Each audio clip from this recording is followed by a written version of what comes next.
मेहनत मजदूरी करके एक लड़का अपने परिवार का भरण पोषण करता था।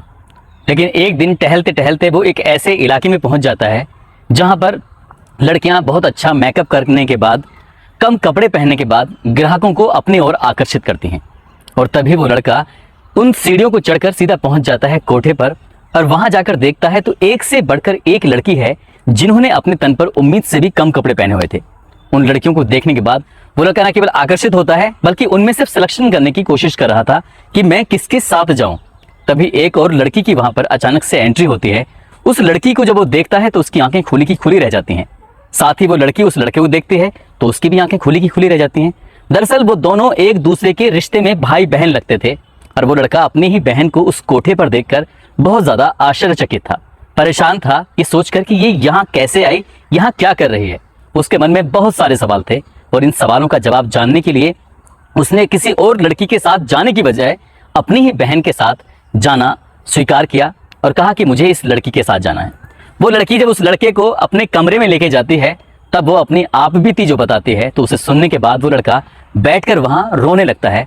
उसके बाद जो उस लड़के ने किया था वो वाकई अपने आप में बहुत ही शानदार होता है, जिसकी प्रशंसा कई अखबारों में बहुत अच्छे से की गई थी। आदाब, नमस्कार, सत श्री अकाल, मैं उस्मान सैफी। आज की जो सच्ची घटना ये शुरू होती है, दरअसल एक लड़का है जो कि पश्चिमी बंगाल के 24 परगना क्षेत्र का रहने वाला। वो लड़का उत्तर प्रदेश के जिला मुजफ्फरनगर में एक सर्राफ के यहाँ पर नौकरी करता था। बात कर रहा हूँ 2 दिसंबर 2017 की। उस लड़के को उस सर्राफ के जो मालिक है उसने कहा कि तुम्हें मेरठ में जो सर्राफा है वहां पर जाना है, एक निश्चित दुकान पर उसको भेजा जाता है। जब 2 दिसंबर को ये लड़का चला था मुजफ्फरनगर से मेरठ के लिए, तो इसको जाना है सर्राफा बाजार में, लेकिन उसको कबाड़ी बाजार से होकर गुजरना है। कबाड़ी बाजार को रेड लाइट एरिया भी कहते हैं। और जैसे ही उस रेड लाइट एरिया से गुजर रहा है, उस लड़के की नज़र जो उस दुकानों के ऊपर बने हुए मकानों पर पहुंचती है, वहां से झांकती हुई लड़कियों पर पहुंचती है, तो उन लड़कियों को देखकर वो बहुत ज़्यादा आकर्षित होता है। कितनी ही लड़कियां ऐसी होती हैं जो हाथ हिलाकर इशारा कर रही थीं, अपनी तरफ बुलाने की उससे अपील कर रही थीं। वही नहीं, वो आसपास में जब देखता है तो और न कितने ऐसे आदमी वहां से गुजर रहे थे। उन गुजरते हुए लोगों को देखकर भी वो महिलाएं, वो लड़कियां उन्हें इशारा कर रही थी ताकि वो आएँ, उस तंग गलियों से, तंग सीढ़ियों से चढ़कर वो ऊपर आएँ और उनके साथ वक्त बिताएं। उस लड़के ने जब उसकी एक लड़की से नज़र मिलती है तो उस लड़की को देखकर वो लड़का थोड़ा परेशान सा हो जाता है और तभी वो लड़की एक पर्ची फेंक कर ऊपर से डाल देती है। और जैसे ही वो पर्ची डालती है तो उसमें लिखा हुआ था कि रात को 8 बजे तुम मुझसे मिलने के लिए आना। यही बात सुनकर वो लड़का अब इंतजार कर रहा था, क्योंकि उसे उसके मालिक ने सर्राफा बाजार में किसी काम से भेजा था। उस काम को करने के बाद वो अपने मालिक से कहता है कि मालिक, मैं थोड़ा लेट हो जाऊंगा, इसलिए आज काम पर नहीं आ पाऊंगा, मैं कल आ जाऊंगा। उसका मालिक कहता है कोई बात नहीं, तुम कल आ जाना। वो रात 8 बजे होने का इंतजार कर रहा था और जैसे ही रात के 8 बजते हैं वो उसी कोठे पर, उसी सीढ़ी के पास खड़ा होकर जब ऊपर चलता है, चलने के बाद जब देखता है अंदर तो एक महिला है और वहां उस महिला के इर्द गिर्द कई सारी और लड़कियां हैं जो सुंदर सुंदर हैं, जिन्होंने उम्मीद से भी कम कपड़े पहने हुए थे। सभी लड़कियों ने मेकअप किया हुआ था, वो और भी ज्यादा खूबसूरत लग रही थी। उनकी कोशिश थी कि वो ग्राहक जो आ रहे थे उन ग्राहकों को रिझाने की कोशिश कर रही थी। और तभी वो लड़की भी आती है जिस लड़की ने पर्ची बनाकर फेंकी थी, उसको रात के 8 बजे आने की बात कही थी। दरअसल वो लड़की भी तभी आ जाती है और उस लड़की को देखने के बाद वो लड़का कहता है कि मुझे इसके साथ जाना है। दरअसल उस लड़की का नाम होता है सबीना। उस सबीना को देखकर वो एकदम से उसका चेहरा खिल जाता है, चमक जाता है, लेकिन उसको अफसोस भी हो रहा था। वो जो लड़की होती है सबीना, वो कोई और नहीं बल्कि उसकी रिश्ते में लगने वाली बहन थी। वो लड़का ये नहीं जानता था कि सबीना यहाँ क्या कर रही है।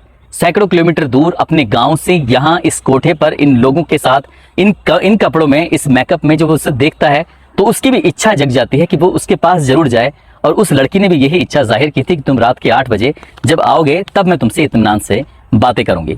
ठीक उसकी मांगी हुई जो रकम थी वो तय हो जाती है। वो लड़का जो कि अपनी ही बहन के साथ उस कमरे में पहुंच जाता है और जैसे वो कमरे में जाता है तो उसकी बहन जोर जोर से, ताकि उसकी आवाजें बाहर तक ना जाए, इतनी जोर से वो रो रही थी और रो रो के अपने भाई के गले लग जाती है। कहती है कि भैया मैं बहुत ज्यादा परेशान हूँ, मुझे यहाँ से निकाल लो।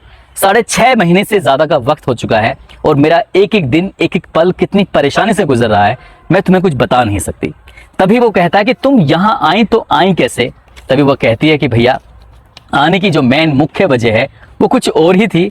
मैं घर से तो निकली थी स्कूल के लिए, पढ़ने के लिए, लेकिन मैं नहीं जानती थी कि एक कार आके रुकती है, उस कार वाले ने मुझे अपने गाड़ी में ज़बरदस्ती बिठाया और नशा दिया, और जब नशे से आंखें खुलती हैं तो इसी कोठे पर आके खुलती हैं। शुरू के 15 दिन तो बहुत ही बुरे, बहुत ही परेशानी वाले बीतते हैं, लेकिन उसके बाद इन्होंने जो मेरे साथ जो किया है वो शायद किसी भी बहन बेटी के साथ नहीं होना चाहिए। उस कोठे पे जो ग्राहक आते थे, उन ग्राहकों को रिझाने के लिए वो लड़की हमेशा तैयार कर दी जाती थी और उनके साथ वो वक्त बिताती थी। जो ग्राहक आते थे, जो पैसे देते थे, उन पैसों से वो अपने पास भी कुछ थोड़े बहुत रह पाते होंगे, बाकी ज़्यादातर पैसे वो उस मालकिन जो होती थी उस कोठे की, वहाँ तक पहुँच जाते थे। यहाँ बातचीत का सिलसिला चल ही रहा था, लेकिन अचानक ही दरवाज़ा फिर से खुल जाता है, और दरवाज़ा को जब खुलता है तो वो वाकई बहुत भयानक होता है। एक और लड़की की एंट्री इस कमरे में होती है, और जिस तरह से वो लड़की अपने भाई के सामने बैठी हुई थी, कोई भी महिला, कोई भी लड़की ऐसे किसी ग्राहक के सामने बैठ ही नहीं सकती। दरअसल उसने पूरे कपड़े पहने हुए थे, अपने भाई को से बातचीत करते हुए, और जो कपड़े पहने हुए थे उसने अपने तन को ढका हुआ था, और जो बैठने का उसका सलीका था, कोई भी लड़की अपने परिवार के साथ ही ऐसे बैठ सकती है। उस लड़की को जो नई एक और लड़की आई थी, उसे समझने में ज़रा भी देर नहीं लगी, और उसने कहा कि कुछ ना कुछ ऐसी बात है जो तुम मुझसे छिपाने की कोशिश कर रहे हो। यदि तुमने ये बात मुझसे छिपाने की कोशिश की तो देख लेना, फिर ये बात मैं मालकिन तक पहुंचा दूंगी। लेकिन जब उसने बताया कि ये मेरा भाई है, मेरे गांव का है, और मैंने इससे बताया कि ये मुझे बचाने की यहाँ पर कोशिश करेगा, तभी उस लड़के ने उस लड़की को भी शांत किया। उसने कहा कि तुम्हें परेशान होने की ज़रूरत नहीं है, और मैं कुछ बेहतर करने की कोशिश करूँगा, तुम्हें यहाँ से निकालने की कोशिश करूँगा, लेकिन तुम्हें मेरा साथ देना होगा। और जैसा उन दोनों महिलाओं ने कोशिश की, ठीक वैसे ही कोशिश करने के बाद वो लड़का वहाँ से कुछ देर के बाद रुकता है, और रुकने के बाद यहाँ से निकल आता है। जिस दुकान पर वो दिन में गया था, उसी दुकान पर फिर एक बार फिर जाने की कोशिश कर रहा था, क्योंकि जिस जगह पहुंचा था वहाँ के नौकर से उसकी जान पहचान थी। उस नौकर के पास जाता है और पूरी कहानी अपनी बयां करता है। कहता है कि भैया, यहाँ पर मेरी बहन है, वो कोठे पर है, रेड लाइट एरिया में है, कई महीनों से फंसी हुई है, कितने ही ग्राहकों को की वो शोभा बनती है, उसे बचाना है। तब वो लड़का उस लड़की को लेकर उस लड़के को लेकर सीधा पहुंचता है नज़दीकी पुलिस स्टेशन, और वहां मिलती हैं SHO रश्मि चौधरी, साथ ही DSP संजीव देशवाल होते हैं, और इस जिले की उन दिनों कमान संभाली हुई थी SSP मंजिल सैनी ने। और तभी आदेश दिया जाता है एंटी ह्यूमन ट्रैफिकिंग यूनिट को, और यहाँ से एक टीम गठित की जाती है। और टीम गठित करने के बाद अब यहाँ पर रेड डाली जाती है। जब रेड पड़ती है, रेड पड़ने के बाद कई सारी लड़कियां थी जो यहाँ से निकाली जाती हैं, और इन्हीं में से एक लड़की निकल के आती है। उस लड़की ने, जो एक पत्रकार होती हैं, उस पत्रकार को जो अपनी कहानी सुनाई, उस कहानी को सुनने के बाद शायद आप भी हैरान रह जाएंगे। लेकिन ये जो लड़की थी सबीना, उस सबीना ने जाकर अपनी पूरी कहानी बताई, किस तरह से उसके भाई ने उसकी जान बचाई। इसके बाद यहाँ से उस लड़के ने अपने गाँव में फ़ोन किया था, और उसके घर वाले, उसके परिवार वाले अपनी बेटी को देखकर ज़ोर ज़ोर से रोने लगते हैं, बिलखने लगते हैं। और ये कहानी जब अखबारों के माध्यम से लोगों को पता चलती है तो वाकई हैरानी ही होती है। लेकिन एक कहानी इसके बाद और शुरू होती है, वो कहानी भी कहीं ना कहीं परेशान करने वाली थी। दरअसल ये कहानी थी एक पश्चिमी बांग्लादेश का एक ज़िला है बोगरा, और इसी ज़िले में एक लड़की होती है जिसका नाम होता है शकीला। दरअसल पहली लड़की का नाम भी काल्पनिक था और दूसरी लड़की का नाम भी काल्पनिक ही है, क्योंकि उनकी पहचान बताना उनके लिए सही नहीं होगा, उनके परिवार के लिए सही नहीं होगा। ये लड़की अपने अभी कुछ दिन पहले ही उसकी शादी हुई थी, उसको एक प्यारा सा बेटा भी था। वो अपनी ही एक सहेली के साथ गई थी कहीं बाजार में किसी काम से, और जब बाजार से वापस लौट रहे थे तो वो लड़की गलती से एक गलत गाड़ी में जाकर बैठ जाती है, और गलत गाड़ी में बैठ जाती है क्योंकि शाम का समय था। और वो गाड़ी जब उसके उस घर से, उस इलाके से कहीं दूर चली जाती है, तो उसे समझ में आता है कि वो कहीं दूसरी जगह पहुंच चुकी है। और वहां से जब दूसरी जगह पहुंच जाती है तो उस गाड़ी को छोड़कर वो उतर जाती है और पैदल ही सफर करने लगती है। तब तक काफी रात हो चुकी थी, जंगल का एरिया था। उस जंगल के एरिया में उसको एक व्यक्ति मिलता है, उससे बहन करके बात कर रहा था कि बहन, तुम यहाँ इस जंगल के इलाके में कर क्या रही हो, क्या बात है, तुम्हें यहाँ नहीं होना चाहिए था, ये इलाका बहुत ज़्यादा खराब है, बहुत ज़्यादा खतरनाक है। तभी वो लड़की कहती है कि भैया मैं करूँ तो क्या करूँ। तो कहता है कि तुम परेशान मत हो, तुम मुझे अपना घर बताओ, अपना इलाका बताओ, मैं तुम्हें तुम्हारे घर तक छोड़ देता हूँ। वो व्यक्ति उसको अपने साथ लेके जाता है, और ले जाने के बाद वो उस रात का सफ़र करते करते उसने उसे कुछ खाने का सामान दिया, और लड़की उसे कुछ सामान खाते ही बेहोश हो जाती है। उसकी फिर आंखें नहीं खुलती। आंखें खुलती हैं तो अपना देश छोड़कर दूसरे देश यानी कि इंडिया पहुंच जाती है, और इंडिया में भी वो कोलकाता में रहती है। और कोलकाता में उसको लगातार एक ही घर के अंदर, एक ही कमरे के अंदर 3 दिन लगातार रखा जाता है। वहाँ खाने को कम मिलता था, और लाल रंग की गोलियाँ थी, वो नशे की गोलियाँ बहुत ज़्यादा मिलती थी। वो लड़की समझ नहीं पा रहे थे कि जब भी उसकी आंख खुलती थी तभी उसे पानी के साथ वो गोलियां देते थे। वो कुछ बोलने की कोशिश करते थे तो बेवजह उसको पीटना शुरू कर दिया करते थे। उसके मुंह से कोई आवाज निकलने भी नहीं दे रहे थे। वो इतने जालिम तरीके से उसके साथ पेश आ रहे थे। वो लड़की इतनी बुरी तरह से डर जाती है। उसको बताया जाता है कि अब तुम बांग्लादेश में नहीं हो बल्कि इंडिया में हो। यदि तुमने यहाँ से भागने की कोशिश की तो पुलिस तुम्हें पकड़ लेगी और पकड़ने के बाद दूसरे देश में बिना किसी पासपोर्ट के, बिना किसी वीजा के तुम्हें एंट्री करने में जेल हो जाएगी और हमेशा हमेशा के लिए तुम जेल में सड़ती रहोगी। उसके बच्चे के बारे में पूछा जाता है, उसके पति के, उसके परिवार के बारे में पूछा जाता है। बताती है, वो खुद भी गुहार लगाती है, मेरा एक बच्चा है, उसका कैसा क्या होगा। तो वो लड़की, उसका भी रो रो कर बुरा हाल था। लेकिन जब उसने सोचा कि यहाँ अगर वो भागने की कोशिश करेगी तो वाकई भारत की पुलिस उसे पकड़ लेगी। 3 दिन तक वो लड़की जब उसे ठीक से उनकी बात मानने लगती है, 3 दिन के बाद वो लड़की यहाँ से फिर पहुँच जाती है बंबई में। और बंबई में जाने के बाद जो उसके साथ होता है उसने उसकी कल्पना ही नहीं की थी। अब यहाँ पर वो देखती है कि एक बाजार है, उस बाजार में एक नहीं सैकड़ों ऐसी लड़कियां हैं जिनके तन पर कपड़े कम होते थे और कम कपड़े होने की वजह से ही वो ग्राहकों को रिझाती थी और ग्राहकों को रिझाने की वजह से ही उनको पैसे मिलते थे और वो पैसे उस कोठे के मालिकों को जाते थे। उसने अपनी आंखों से जो देखा वो देखकर बहुत ज्यादा परेशान थी, क्योंकि उसने 15 दिन तक लगातार विरोध करती रही और वो जितना विरोध करती थी उसको उतनी ही मार पड़ती थी। और जब मार पड़ती थी साथ में उसको एक इंजेक्शन भी दिया जाता था। वो इंजेक्शन ऐसा था जो हार्मोन को कुछ तब्दील करता था और तब्दील करने के बाद ही उसके साथ फिर जो कुछ उसके शरीर में उत्तेजनाएं सी पैदा होती थी तब उसका कुछ करने के लिए मन करता था। और यहीं से उसकी जिंदगी ऐसी करवट लेती है कि जिस दिन वो इंजेक्शन नहीं दिया जाता था उसको लगता था बहुत ज्यादा बुरा। और शुरुआत में जो इंजेक्शन की तादाद लगातार दी जाती थी तो उसके अंदर हार्मोन कुछ बदलते थे और फिर उसको खुद ही पुरुषों से मिलने की इच्छाएं जागृत होती थी। वो अकेली लड़की नहीं थी। जिस कमरे में, छोटे से कमरे में रहती थी, वहां 10-20 लड़कियां इसी तरह से अलग अलग एरियो की होती थी। कोई पश्चिम बंगाल की है तो कोई बिहार की है, कोई यूपी की है तो कोई राजस्थान की है तो कोई हरियाणा की है।